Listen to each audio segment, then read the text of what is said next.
आलोक जी, जैसा कि professor KG Suresh ने कहा कि तमाम देशों में हिंदी बोली जा रही है, पढ़ी जा रही है, लेकिन इन्होंने एक जिक्र किया, न्याय प्रणाली का इन्होंने जिक्र किया। इन्होंने कहा कि भाई हम बोलते तो हिंदी है, लेकिन हमें हिंदी में ही जब न्याय नहीं मिल पा रहा, चाहे वो न्यायपालिका की भाषा हो या बड़े बड़े जो कॉलेजेस हैं वहां पे, जैसा कि इन्होंने उदाहरण दिया, एमबीबीएस को हिंदी में पढ़ाने की शुरुआत हुई है, तो इन सब विषयों पर आपकी क्या राय है? नमस्कार। और एक्सचेंज फॉर मीडिया और समाचार फॉर मीडिया के जो वरिष्ठ हैं, अनुराग बत्रा जी, पंकज जी, आनंद जी, आप सबको बहुत ही प्रणाम है। आपने आयोजन किया, इसके लिए भी बधाई। कि विश्व हिंदी दिवस पर बिजनेस वर्ल्ड, तो उसका नाम ही बिजनेस वर्ल्ड है। और मैं जानता हूं, जैसा अनुराग जी ने अपने संदेश में भी कहा, कि समाचार फॉर मीडिया को भी 14-15 वर्षों से लगातार जिस तरह से प्रगति हो रही है, तो पहले तो हमारे दर्शकों को, वैसे तो सब लोग आपसे परिचित ही हैं, लेकिन ये बताना आवश्यक है कि वैसे एक्सचेंज फॉर मीडिया तो निश्चित रूप से एक भारत की एक प्रमुख भाषा की और एकमात्र मीडिया की इतनी बड़ी संस्थान है। लेकिन इसका जो विस्तार, ज्यादा लोग खबरें देखते हैं वो समाचार फॉर मीडिया से देखते हैं। इसको आप मुझे पूर्वाग्रह कह सकते हैं, हिंदी वाला, लेकिन पूर्वाग्रह नहीं है, मैं बहुत प्रैक्टिकल बात आपको कह रहा हूँ। चूंकि और देश में ही नहीं, विदेश में भी, चूंकि वेबसाइट तो दुनिया में कहीं भी देख सकते हैं बैठ करके, लंदन में भी और जापान में भी।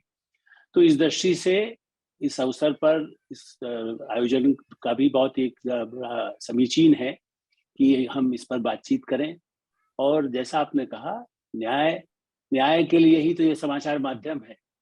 न्याय दिलाने की जो आवाज उठाना है, और सुरेश जी ने कहा, और उस दृष्टि से शायद उन्हें पता भी होगा, और मैं भी अपने दर्शकों को बताएंगे कि हम लोग ये जो निरंतर अभियान चला है समाचार माध्यमों के जरिए, संसद के जरिए, और वर्तमान प्रधानमंत्री नरेंद्र मोदी की सरकार में, जबकि विदेश मंत्री जयशंकर जी हैं, जो सही माने में तो यही है कि वो मूलतः हिंदी भाषी नहीं है, दक्षिण भारतीय भाषाओं के और अंग्रेजी में ही उन्होंने जीवन भर काम किया होगा बहुत हद तक, क्योंकि विदेश मंत्रालय के वो बहुत वरिष्ठतम रहे। मेरा सौभाग्य रहा कि मैं उनके पिताश्री, जो सुरक्षा मामलों के बहुत विशेषज्ञ रहे, उनसे भी कुछ भेंट करने के मेरे अवसर मिले थे। जयशंकर जी से तो उतना संवाद नहीं हुआ, लेकिन हाँ, विदेश मंत्रालय के नाते जो एक औपचारिक उनको सुनने समझने का मौका मिला है। तो इस पिछले 7-8 वर्षों में और तेजी से विस्तार हुआ है विश्व में। उसमें न्याय प्रक्रिया में जो आपने सवाल किया, उसको मैं संक्षिप्त इतना ही कहूंगा कि वो सरकार और संसद दोनों इस पर प्रयास कर रहे हैं। और अदालतों में भी, निचली अदालतों में तो कुछ प्रारंभ हो गया है, जहां पर हिंदी में, उसको पहले उर्दू में भी बहुत सारा साधन उपलब्ध थे। चूंकि भारत में न्याय की जो हमारी जो अदालतें हैं, निचली अदालतों में उर्दू का उपयोग एक समय में ब्रिटिश काल से हो रहा था, और इसलिए उसका भी उपयोग हुआ है। लेकिन अभी, जैसा मैं आपको आगे बढ़ा करके, कि विश्व हिंदी सम्मेलन हुए, लेकिन वो औपचारिक भी थे। मैं ये भी कहूंगा, सरकार के आयोजन पहले भी होते थे। जैसा सुरेश जी ने भी कहा कि 1975 में नागपुर में श्रीमती इंदिरा गांधी ने उसका प्रधानमंत्री के नाते ही उद्घाटन भी किया था। और सचमुच में उस समय के साहित्यकार, संपादक, और बाद में तो इमरजेंसी का पीरियड ही था, लेकिन फिर भी मैं साप्ताहिक हिंदुस्तान में था, और मनोज श्याम जोशी जैसे संपादक, धर्मवीर भारती और श्रीकांत वर्मा, जो खास करके हिंदी में इंदिरा गांधी से भी जुड़े थे, और वो समाजवादी थे बेसिकली, कांग्रेस के होते हुए भी। तो हिंदी के लिए एक प्रयास जब शुरू हुआ, तो धीमी गति से हुआ। बल्कि संयुक्त राष्ट्र का भी सुरेश जी ने जिक्र किया, संयुक्त राष्ट्र में हिंदी के लिए एक बार जब सम्मेलन हुआ था, उस समय मुझे जाना था, लेकिन मैं यहाँ कुछ बड़े राजनीतिक घटनाक्रम थे तो मैं नहीं गया। लेकिन न्यूयॉर्क में, और प्रधानमंत्री मनमोहन सिंह ने 100 करोड़ रुपया उसका अनाउंस भी किया, लेकिन वो संयुक्त राष्ट्र में भाषा का उपयोग उतना नहीं हो पाया था। लेकिन सुषमा स्वराज जी बनी, और प्रधानमंत्री नरेंद्र मोदी के कार्यकाल में संयुक्त राष्ट्र में भी कुछ हद तक, अभी पूरा तो नहीं हुआ है, ये अलग बात है कि प्रधानमंत्री नरेंद्र मोदी या अटल बिहारी वाजपेयी वहाँ हिंदी में बोलते रहे हैं, तो उस समय उसके अनुवाद की व्यवस्था होती है, लेकिन स्थायी रूप से। लेकिन हाँ, संयुक्त राष्ट्र के कुछ परिपत्र, कुछ सूचनाएं हिंदी में जारी होने की जो स्थितियां पैदा हुई, जो शुरू हो गया, ये प्रधानमंत्री नरेंद्र मोदी और सुषमा स्वराज जी, जो आज हमारे बीच नहीं है विश्व में, लेकिन उनके भी प्रयास काफी थे, जिसकी वजह से संयुक्त राष्ट्र में हिंदी का भी एक तरह से वहां पर अपना एक प्रवेश हो चुका। आगे वो, चूंकि उसमें कई देशों की स्वीकृति, करीब 70-80 देशों का उसमें समावेश में, उनका सहयोग, समर्थन होने पर ही उस भाषा को वहाँ, जैसे जो भाषाएं वहाँ पर पहले से मान्यता प्राप्त हैं, उनमें हिंदी का भी उपयोग देर सबेर मुझे विश्वास है कि हो सकेगा। नंबर तीसरा ये कि हमने मैं इस पर इसलिए थोड़ा सा कहूँगा, माखनलाल चतुर्वेदी जी जैसे हिंदी के जैसे व्यक्ति रहे और उनके नाम पर आज विश्वविद्यालय है पत्रकारिता का।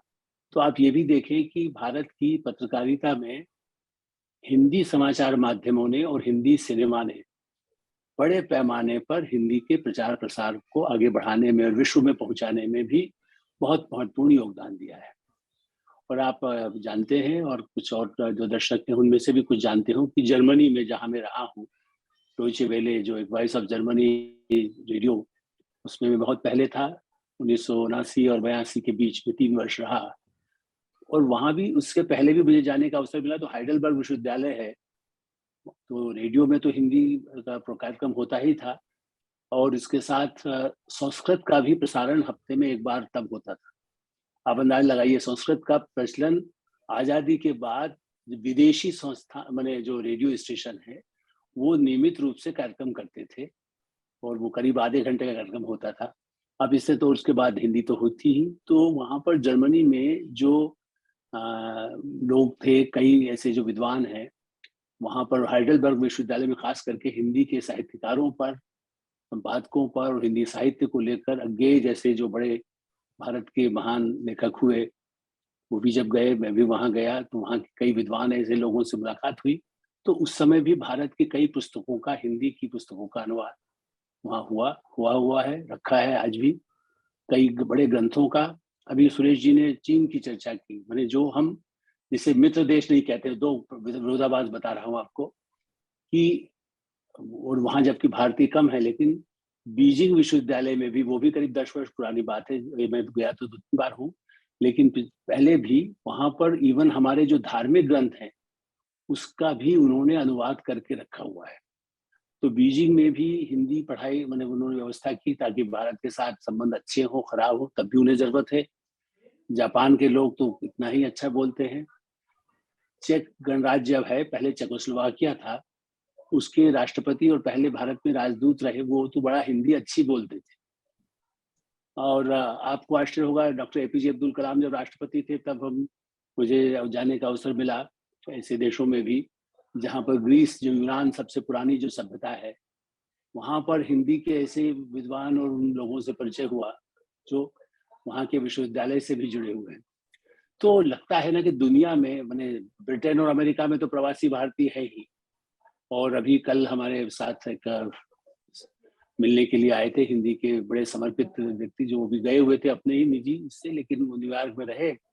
तो न्यूयॉर्क में भी हिंदी की पत्रिका दूतावास की तरफ से कुछ प्रारंभ हुई, कुछ और उसको प्रसारित बढ़ाने का प्रयास साइट के जरिए करने का उन्होंने फैसला किया, ताकि उससे और ज्यादा लोगों तक, दुनिया के विभिन्न देशों तक वो पत्रिका दूतावासों में तो कम से कम पहुंचे। तो दूतावासों में भी पहले हिंदी का कहीं कुछ दिखाई नहीं देता था, आज से 20 साल पहले जब मैं जाता था उन देशों में।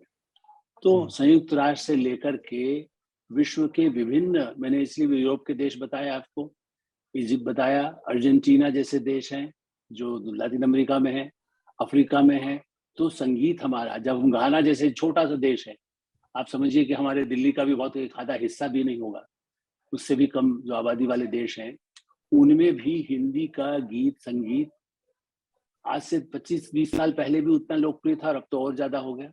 बॉलीवुड लोकप्रिय हुआ, इससे भी हिंदी को बढ़ाने में, लोग कहते हैं ना इनका क्या उपयोग है, धर्म का विस्तार हो। हमारे जो लोग गए, श्री श्री रविशंकर या उसके पहले महेश योगी या जैन ब्रह्मचारी, ऐसे जो कई ऐसे लोग, जिनका की रजनीश, तो उन्होंने चाहे धर्म या अध्यात्म का परिचय दिया स्वामी विवेकानंद की परंपरा के हिसाब से भी कहें तो, लेकिन हिंदी का उपयोग करने में हमारे जो ये जो माध्यम है, समाचार माध्यम, हम विदेश में एक और हमारे मतलब वो कई पूरा हिंदी का काम करते हैं, अमेरिका में बैठे हुए हैं।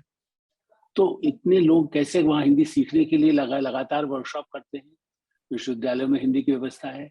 तो हिंदी के प्रति आकर्षण है। चूंकि यदि आपको भारत में व्यापार करना, आप देखिए कोरिया का सामान भारत में बहुत आता है, दक्षिण कोरिया का, दक्षिण कोरिया भी जाने का मुझे अवसर मिला है।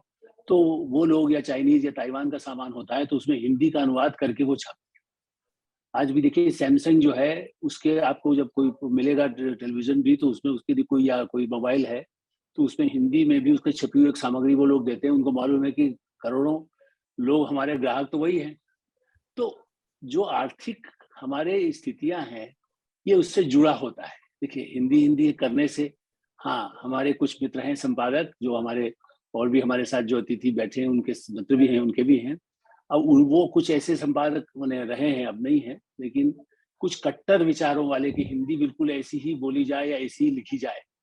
जैसे अब समाचार फॉर मीडिया सरल भाषा लिखेगा, वरना तो कोई पढ़ेगा समझ ही नहीं पाएगा। यदि बहुत ही जिसको कहते हैं पंडिताओं संस्कृत निष्ठा से 200 साल पहले बोली जाने वाली लिखी जाने वाली भाषा यदि होगी 100 वर्ष पहले की, तो उससे कुछ कठिन यदि भाषा साहित्य के लिए नहीं है, जन भाषा के लिए ग्राह्यता हो। अंग्रेजी ने कितने शब्दों को, भारत के कितने ही शब्दों का उपयोग उन्होंने हिंदी में अपने को स्वीकार कर लिया। तो हम हिंदी में यदि कट्टरता रखेंगे, मैंने मैं पूरे उनकी भावनाओं का वो नहीं कर रहा हूँ, जो हमारे ऐसे मित्र हैं जो कट्टर हिंदी के समर्थक हैं। हाँ ये ठीक है कि उसको रोमन में ही लिखने लगी है, वो मैं उसके समर्थन में नहीं हूँ। लेकिन यह है कि यदि कोई ऐसा शब्द है जो समझ में आ सकता है, जो ज्यादा प्रचलन में होता है, जो सहज हो। दक्षिण में कल मैंने परसों ही मैं वापस आया हूँ बेंगलोर से कर्नाटक में, और उसके कई वर्ष पहले भी मेरा जाना हुआ था, तब तो पॉलिटिकल वहाँ कवरेज ही करना था मुझे। आज हिंदी की स्थिति इतनी अच्छी है कि न्यू ईयर पर जो नया वर्ष हमारा स्वागत 2023 का हो रहा था, वहाँ हिंदी का संगीत बज रहा था, जबकि वहाँ कोई हिंदी भाषी बहुत ही कम लोग होंगे। जो अलग अलग समुदाय के लोग, मैंने अलग अलग क्षेत्रों से आए हुए बसे हुए लोग थे। उस बड़े बहुत बड़ी और जिसको कह सकते हैं संपन्न एक अपार्टमेंट है जिसमें हमारे परिवार वहां पर है, तो उनके साथ ही में था। तो जो जो आयोजन था वहां पर बड़े भारी लॉन में, तो उसमें हिंदी का गीत संगीत बज रहा है, बीच में कुछ और संगीत भी बजता था, लेकिन ज्यादा उसके ऊपर ही जो कुछ नया वर्ष का स्वागत है तो उससे वो कन्नड़ का संगीत नहीं बज रहा था। इससे अंदाज लगाए कि हिंदी की मान्यता दक्षिण में भी राजनीतिक कारणों से है। तमिलनाडु में यदि विरोध हो रहा है हिंदी का, या अभी जैसे अनुवाद का हुआ, तो कुछ लोगों ने कहा कि जो मध्य प्रदेश इसके लिए गौरव की बात है, जिससे मैं जहाँ का मैं रहने वाला हूँ। जैसा अभी सुरेश जी ने जिक्र भी किया कि MBA की पढ़ाई के लिए पाठ्यक्रम का काम माखनलाल चतुर्वेदी संस्थान को दिया गया, विश्वविद्यालय को। कुछ और भी इस तरह के काम संजय द्विवेदी भारतीय जनसंचार संस्थान में कर रहे हैं, बहुत पुस्तकें प्रकाशन कर रहे हैं।